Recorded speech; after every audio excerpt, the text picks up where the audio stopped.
So today, good morning everyone. Today, so in this class, I am going to tell you about force exerted by the jet on a stationary flat plate. So let us consider water is coming out from the pipe.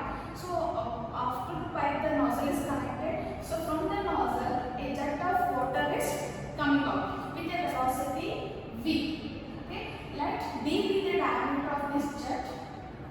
Okay, so small d be the diameter of this jet, and let us consider this is a flat vertical plate and the plate is stationary, so it has been indicated by this figure. Okay, now so now as we know, the diameter of the jet is d.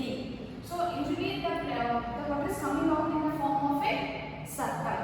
So if d is the diameter of this jet, then area of this jet will be A is equals to pi by 4 d square. Why? Because it is in a circular form, so the area of circle will be pi by 4 into d square. So now let us consider. So the water is coming out in the form of a jet. So let v be the initial velocity or velocity of the jet with which the jet is striking. Now here we are calculating the force exerted by the jet on the flat vertical plate. So as the jet of water is coming out, as this jet of water strikes the flat plate, it moves along the plate. Okay, so here the plate is fixed in the form of a right angle to the jet. Okay, the plate is at the right angle to the jet, so the jet after striking the plate will deflect to an angle of 90 degree. Okay, hence the component of this velocity in the direction of the jet after striking the jet will be equals to 0. So the component of velocity after striking the jet, so initial velocity with which the jet is striking is v. So after striking the jet, the component of this velocity along the direction of jet will be equals to 0. So now we will be finding the force exerted. So usually the force exerted by the jet on the plate will be found out by Newton's second law of motion.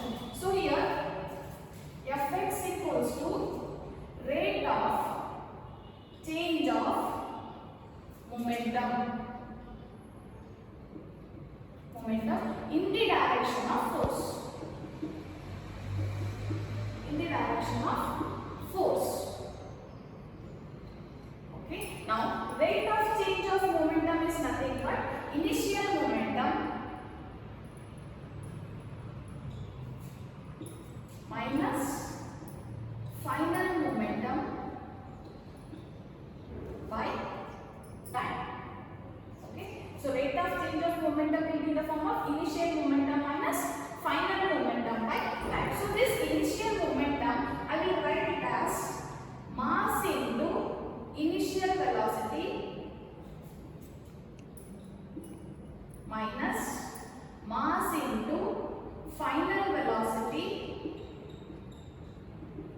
by time, right? So initial momentum can also be written as mass into velocity. So here we are taking initial velocity minus final velocity, not final minus initial. Why? Because here we are calculating force exerted by the jet on the plate, not force exerted on the plate. If we would have calculated force exerted on the plate, then the formula would have been final velocity minus initial velocity. Here we are calculating force exerted by the jet on the plate, so the formula is initial velocity minus final velocity. Now I will take mass as common for these two sides, so it will be initial velocity minus final velocity. Right? This divided by time. Right? So now this mass per time or mass per second. So time is taken in the form of second. I will write this as we know density equals to mass into volume. So I will write mass as density equals to mass by volume. So mass will be equals to density into volume. So this I will write it as mass is equals to density into volume. I will write in the form of L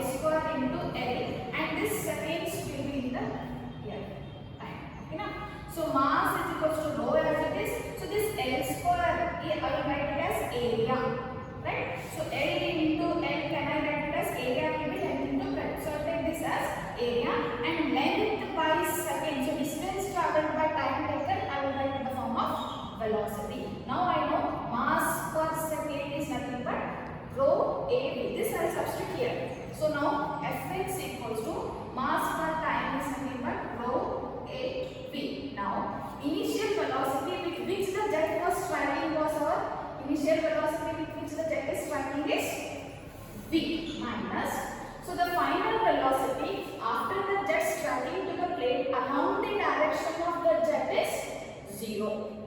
Right? So final velocity is 0. So force exerted by the jet on the plate will be rho a v square.